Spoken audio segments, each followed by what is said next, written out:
Closing arguments got underway today in LA's Grim Sleeper serial killer trial. A former sanitation worker accused of killing 9 women and 1 girl over a 22-year span. KCAL 9's Dave Lopez looks at the DNA evidence against Lonnie Franklin Jr. He did it over and over and over and over and over and over again. Nearly 6 years after he was arrested, and nearly 31 years after the first of his 10 alleged victims were found, Lonnie Franklin's fate is almost in the hands of a jury. None of them deserve to be brutally murdered and dumped like trash. Numb. Very numb. Kenitha Lowe is the sister of Mary Lowe, who was found murdered in November 1987. Does it get any easier to listen to this? No. It gets harder because you start back reminiscing. It should be obvious.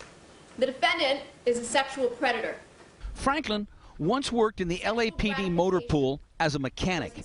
He also was a long-time worker for the city as a sanitation driver. The defendant is a serial killer who was basically hiding in plain sight. He blended in.